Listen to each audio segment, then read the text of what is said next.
So, looking at the knuckle head, there was a bit of give in the spindle. So what I've done, I've popped the spindle out. We've got a shaft with a bearing which is a press fit down at the bottom end.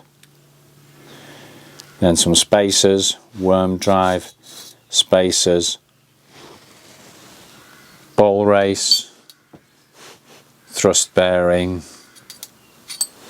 bearing race,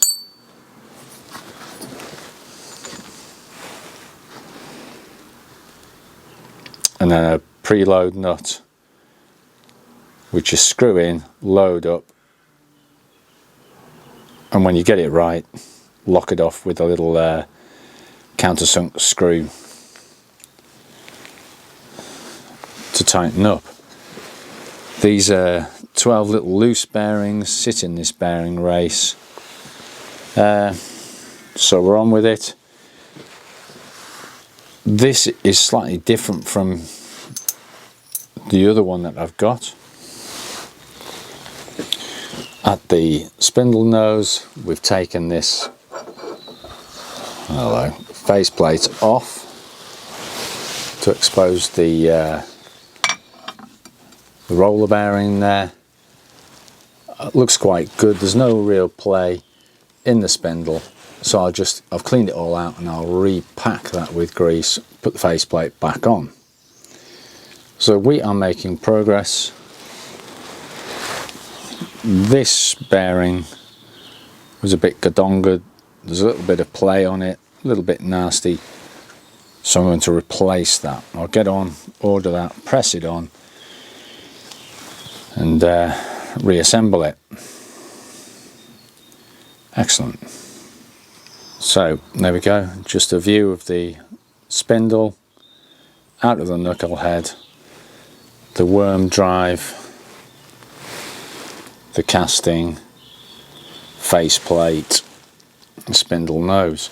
Quite nice because there's no difference in the depth here. So this front face hasn't been all knocked to hell. Okay, so just spent a bit of time putting this back together with the new bearings, and the top plate is not quite going on properly. I've got the gap. So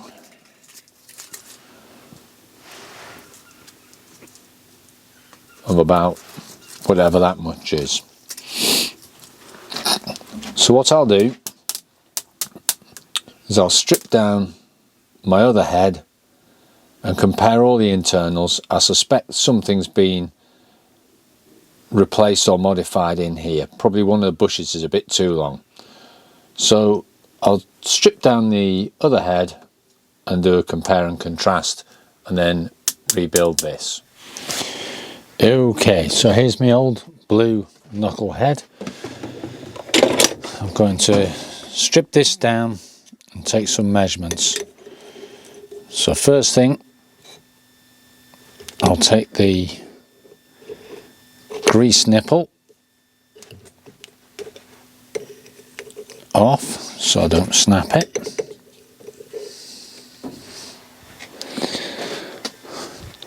Then we'll take this top plate off.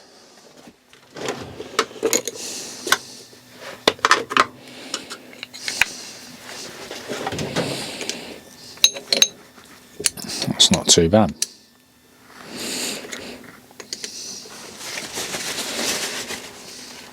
Oh, all right. That's a surprise.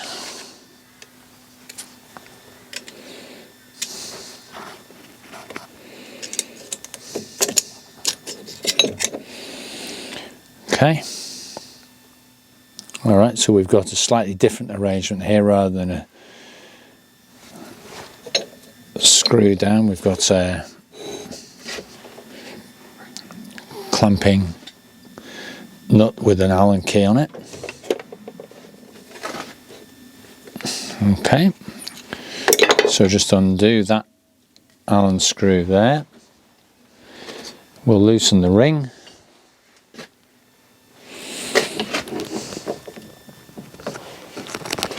Excellent, that fits.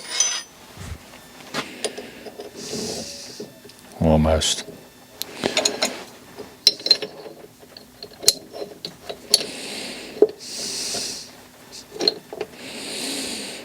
See how tight this is. I'll tell you what, I'll tap it.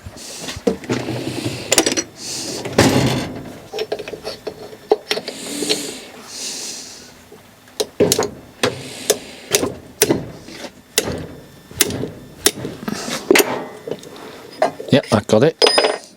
Brilliant. So super happy with that. Demolition behind me, but and carnage. Right. So that's your locking nut there, or your preload nut, and that sits on your top bearing. So now what we're going to do is take out the worm drive. So we'll take this top plate off, bear with. This bench has been cleaned off to within an inch of its life to make sure there's no grit in there.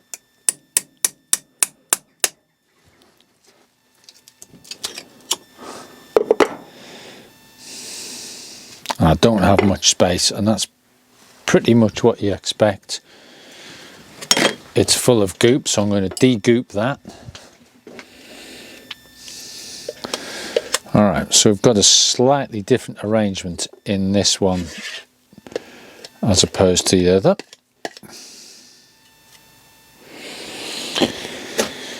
Right, I've got my key stock in.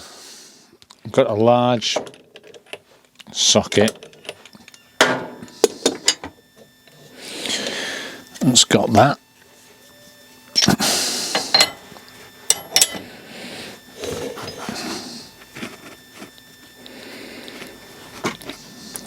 Yep, we'll take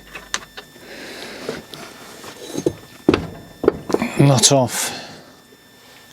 Just retrieved the most diabolical scribe of all time, but as magnets on a stick go, brilliant. So this is the drive shaft on the worm gear.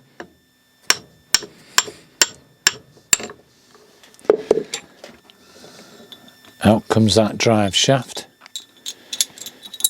with bearings,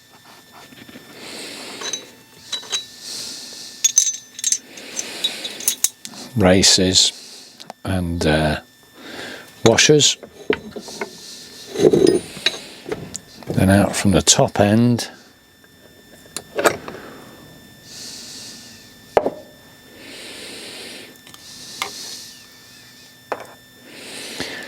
nice. Bearing race, washer,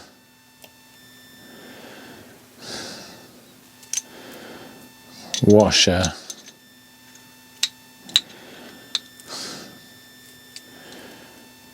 worm with key.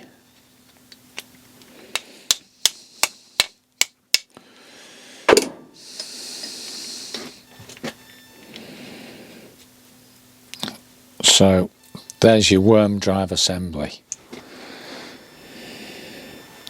Okay, so here's where we're at. Inside the housing you can see the worm drive going down to the spindle, and this is where it took the drive off the mill. So now what we're going to do is press the spindle out. We'll keep the bottom plate on. This boss will fit over the spindle there, and we'll put it on the press. Right, so we're at the press.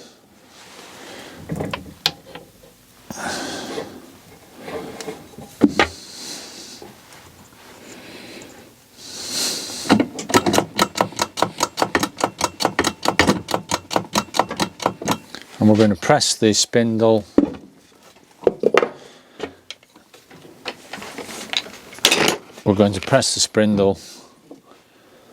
through,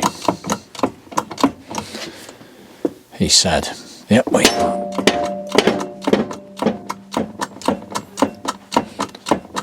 Not for the faint-hearted.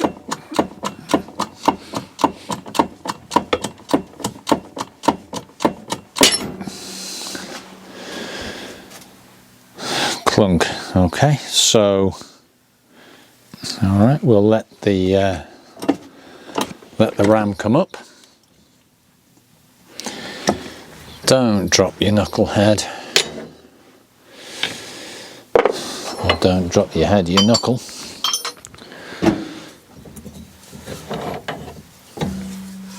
Okay, so that's pretty much pressed out.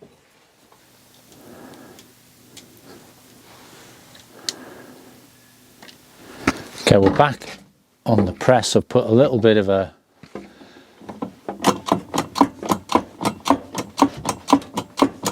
pusher in there. There you go, that felt like it, didn't it? So we snapped out of the first bearing, but we hadn't snapped out of the second.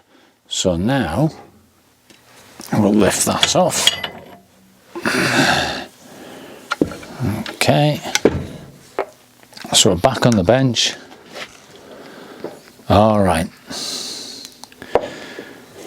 and there's your spindle coming out. Spindle out,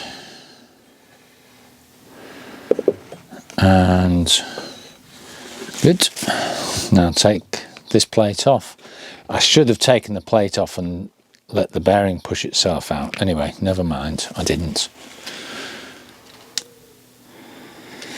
Yeah, I made a mistake there. What I should have done is taken the bottom cap off before I did the final pressing, and I think this bearing would have come. That's what it did on the other one, but I got excited. Never mind. So what I'll do is I'll use the face cap, because this is quite a decent diameter.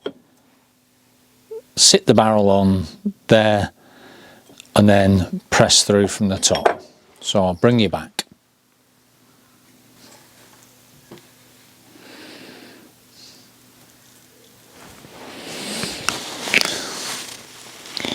We're back in the press. We've got the face plate sitting underneath, and we're pressing on the inner race of the bearing up here.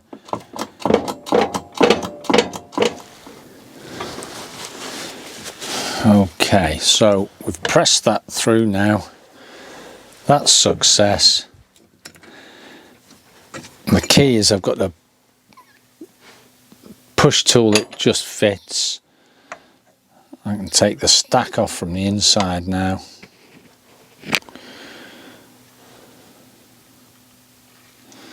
This is the lower bearing. It's a bit stuck in this dolly, but I'll get that out, no problem. Right, so that's the lower bearing, that's the way it went. Let's clean it up. And there's that piece. I'll clean all the goop up because it is goopy. Then we'll press the top bearing back through. Oh, hang on, tell you what. I've got my little dolly inside, and we're on percussion engineering. Come on, get in. Okay, so bit of percussion engineering. We bumped out the top bearing this time, put a dolly in from underneath. That rests on the outer race, and a piece of dressed up scaffolding pole did the rest, with some persuasion. So that's your knucklehead stripped to pieces, and now I'm going to clean it all in paraffin and then compare and contrast. Yowza! So Time to play compare and contrast. The barrels here on both knuckle heads are exactly the same length. Great. The face cover had a little recess on, I think this is a more modern one. On this one, it's just a straight through hole with no stop on there. The main difference between the two castings is underneath there's a small boss on this one,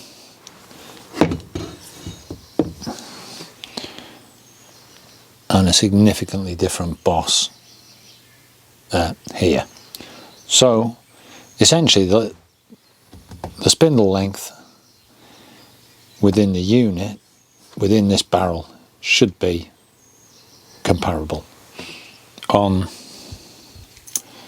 the older unit, it might just be a bigger unit, I don't know. The worm drive is quite heavy duty, quite coarse, and the drive comes from a solid boss. And on the newer one, we've got a finer, smaller drive.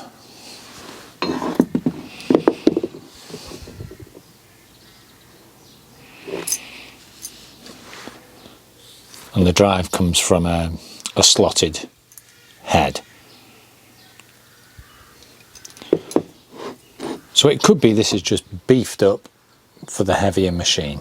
I don't know. The bearings on both units are the same. So the larger lower bearing is an LS10 ACD, which is Hoffman on both. And I think all that happened to this one is it got busted out.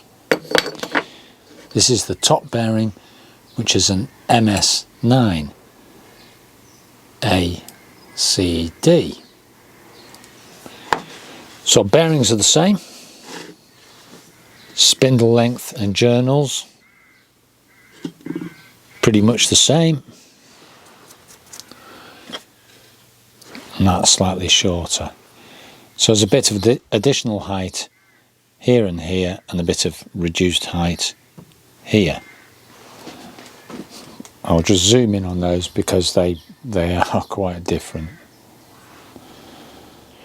There's still no massive clue as to why that didn't go together properly. Never mind. The lower plate of the newer knuckle head has got a rubber O-ring seal, and inside that there's a circular spring clip to keep it tight, keep the gaiter tight.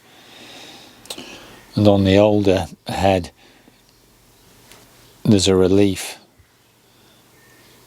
and a slot for a felt wiper. So, okay, so the height of the two stacks, very, very similar.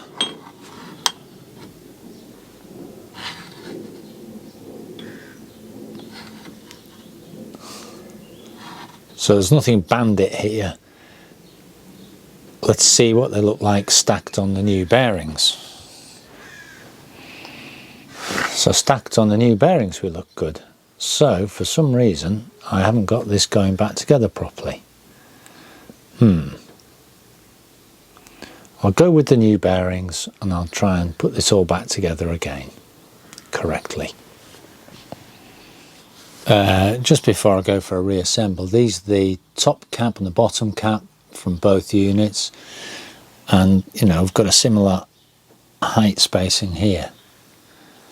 Right, so we're going to build the knuckle head back up. So first things first, these bearings feel great. There's a little bit of wiggle in them, but when you put pressure on them, they're fine, they're nice and smooth and running properly. So more than happy with that. So I'm going to press this bearing on first. We'll press this bearing in on the inner race. So I'll just stack him up there.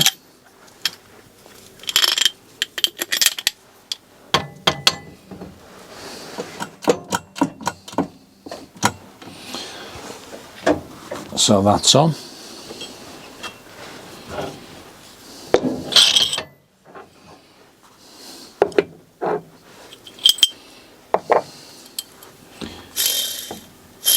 Lower bearing is in, and I'll start building the stack up now. Okay, so lower spacer, put the key in. I thought I might have to tap that one in, no, he's in. On goes the cog.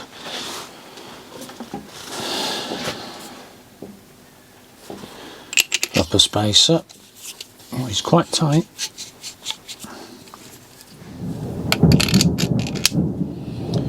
Bit of thunder there.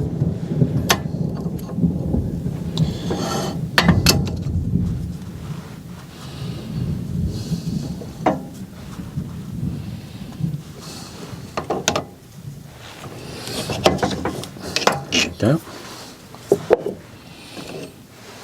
So that's your stack built up. Now what I'll do is I'll press this back into the knuckle, but I'll load this lower bearing up. So I'm going to goop that up.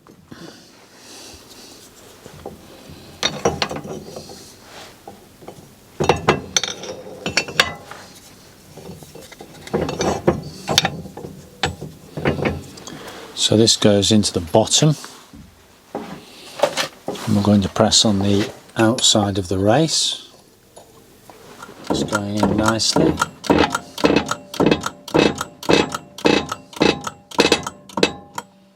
Okay, I've just taken that just below. Put the lower bearing plate on.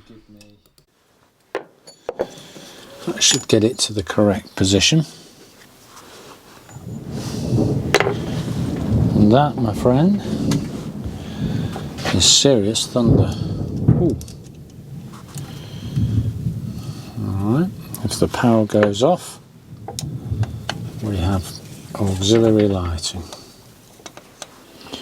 Not going to land up pressing on those studs,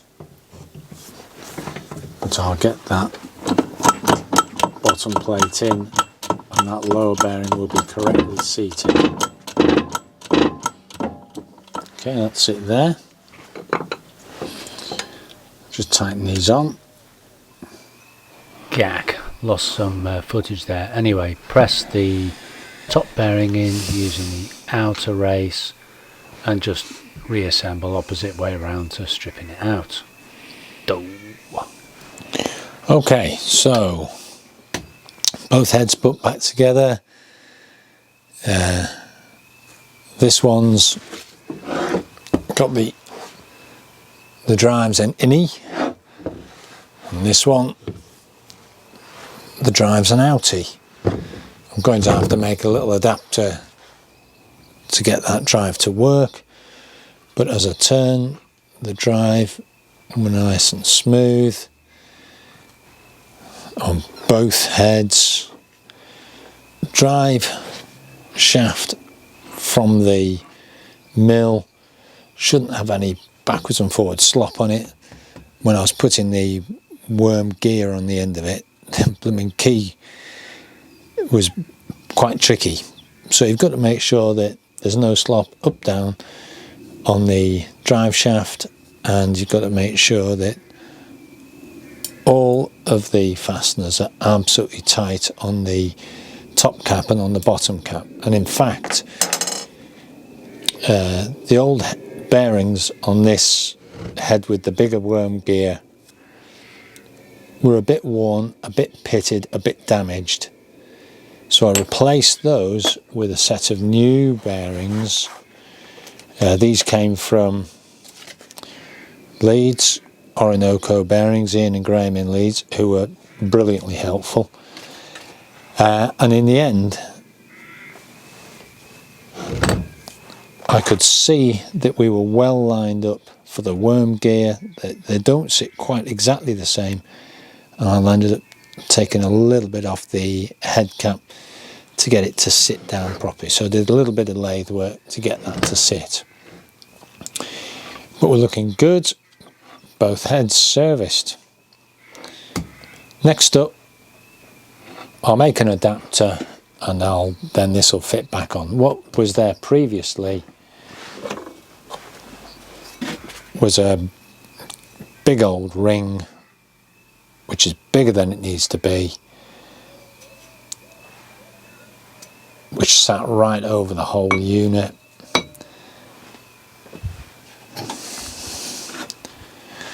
And a bit of a spider plate to catch the lugs. But I'll see if I can do something a bit better.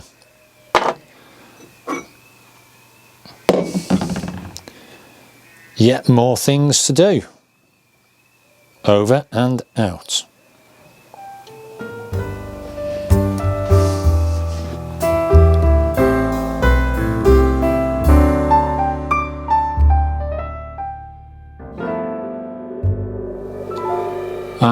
Alas, not over and out. I've